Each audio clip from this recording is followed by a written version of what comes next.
Everyone, আমি এখন সকাল 10:30 বাজে, চা খাচ্ছি।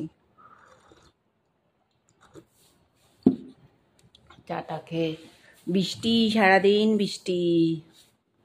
চাটা খেয়ে দেখি সকালে টিফিন কি বানাই। এই আমি ডিমের অমলেট আর রুটি সকালে ব্রেকফাস্ট খাচ্ছি।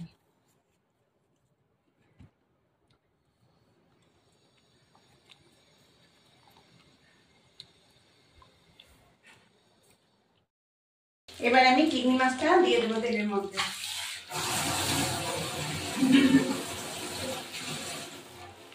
এই তেলের মধ্যে চিংড়ি মাছটা দিয়ে দেবো। চিংড়ি মাছটা, এই যে চিংড়ি মাছটা পটল চিংড়ি করবো, দিয়ে দেবো এটা।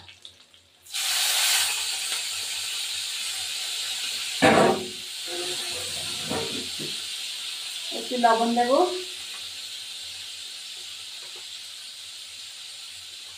হলুদ গুঁড়ো,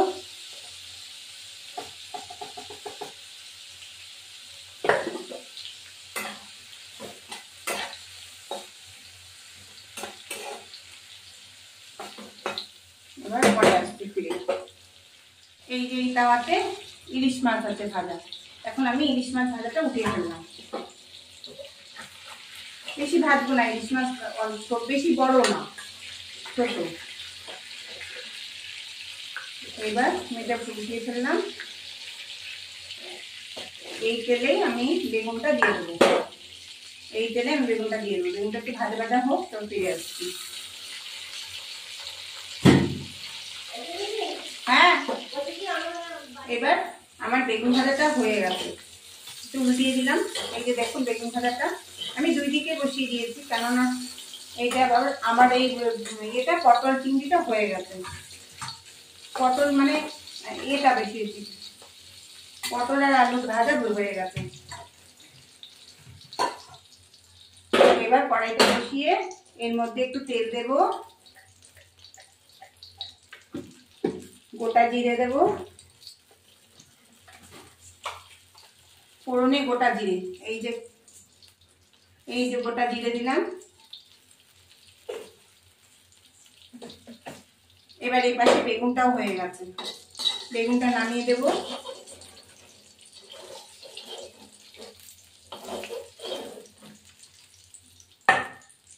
এবার আমি এই তেলেই কালো জিরে দেবো।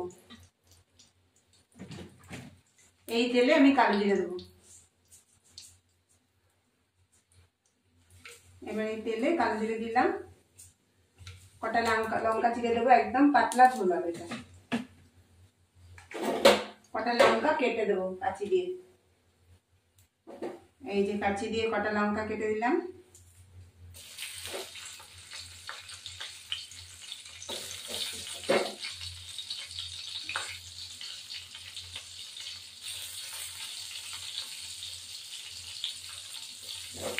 তেল আমি বেশি দেবো না, ইলিশ মাছের তেল যা উঠেছে তাই, অনেকটা তেল হয়ে গেছে। যাই হোক, এবার এই কটা লঙ্কা দিয়ে দেবো মধ্যে।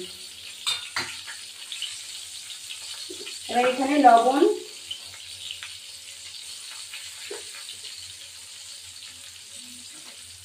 লবণ দিলাম,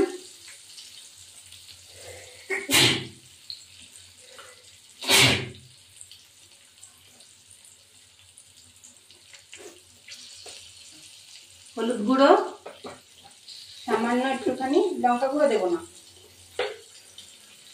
এবার এই মশলাটা আমি দিয়ে দিলাম, আদা বাটা, তারপরে লঙ্কা গুঁড়ো, জিরে, টমেটো। এটা হলো পটলের, এটা পটলের দিয়ে দিলাম। এটা হতে থাকুক, এইটা হচ্ছে এখন এই পাশেরটা। এবার আমি জল ঢেলে দেবো। জল ঢেলে দেখুন যেটুকু হবে রান্না সেটুকু, মানে অল্প জল দেবো, বেশি জল দেবো না। ব্যাস, এবার এটাকে ঢাকা দিতে হবে। এই বন্ধুরা, এটা এখন এই পটল চিংড়ির এটা হবে। যাই হোক, এটা ঢাকা দেবো, একটু হলুদ গুঁড়ো একটু লাগবে, ইলিশ মাছ তো পাতলা ঝোল। এখন এই সময় ইলিশ মাছটা খুব খাবে, বর্ষার সময়, প্রচুর বর্ষা তো, এই বর্ষায় ইলিশ মাছটা ভালো লাগে। যাই হোক, এখন আমি এটাকে ঢাকা দিতে হবে।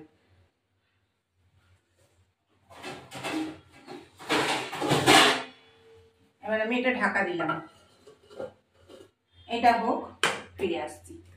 এবার এই মাছটা হয়ে গেছে, মাছের ঝোলটা হয়ে গেছে, মাছটা দিয়ে দেবো। মাছ আর বেগুনটা দিয়ে দিলাম, করতে থাকুক, ফিরে আসছি। আর এই দিকে পটলের এটা এখনো হয়নি, মশলাটা একটু হবে, তারপরে পটলটা দেবো। এবার আমার এই পটলগুলো দিয়ে দেবো, পটল আলুগুলো দিয়ে দিলাম। এবার একটু জল দিয়ে দেবো, মশলা জল দিয়ে ঢাকা দিয়ে দেবো।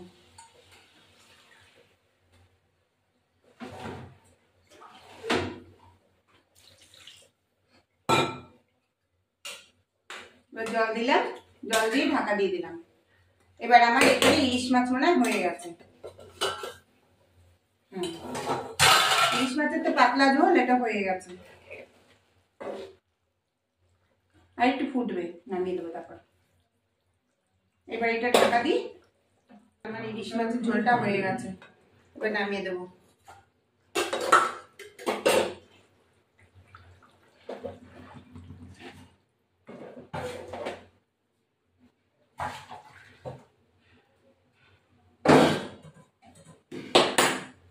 এই আমার ইলিশ মাছের কালো জিরে দিয়ে পাতলা ঝোল, বেগুন দিয়ে।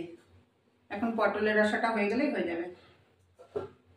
দেখি পটলের রসাটা, হ্যাঁ হচ্ছে। চিংড়ি মাছ দিয়ে পটলের রসা হচ্ছে। এবার আমার পটলের রসাটা হয়ে গেল, একটুখানি গরম মশলার গুঁড়ো দেবো।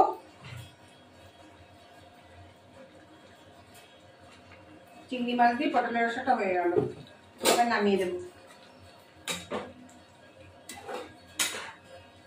এই আমার পটলের রসাটা হয়ে গেল।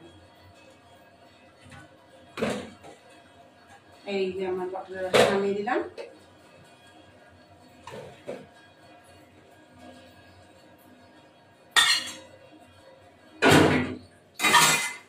এই আমার চিংড়ি পটল রসা, এবার খেয়ে দেখি।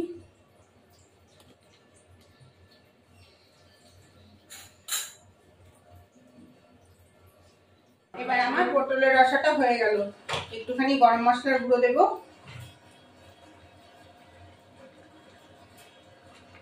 চিংড়ি মাছ দিয়ে পটলের রসাটা হয়ে গেল, এবার নামিয়ে দেবো। এই আমার পটলের রসাটা হয়ে গেল। এই যে আমার পটলের রসা নামিয়ে দিলাম।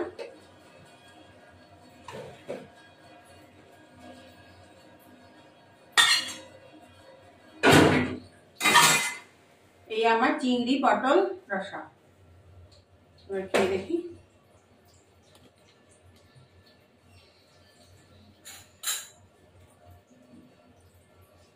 এই আমার চিংড়ি মাছের পটলের রসা,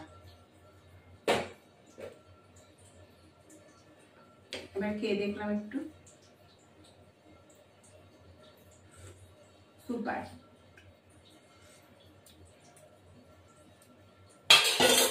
চিংড়ি মাছ এমন একটা জিনিস, সবকিছু দিয়ে ভালো লাগে। আমার ভিডিওটা ভালো লাগলে লাইক শেয়ার সাবস্ক্রাইব করবেন, বেল আইকনটা প্রেস করবেন, নতুন বন্ধু পুরনো বন্ধু দেখবেন। আজকে আবার দেখো আমাদের এই যে ভাত হয়েছে, আর এই যে দেখো মাছ ভাজা, ইলিশ মাছ ভাজা, আর এইরকম দুরকম ভাজা রয়েছে, এই যে দুরকম ভাজা রয়েছে। আর হলো ইলিশ মাছের ঝোল পাতলা করে, আর হলো পটল চিংড়ি। এখন আমি খেতে বসবো। এবার আমার এই যে ভাত, মাছ ভাজা, আর এই যে ভাজা খাচ্ছি।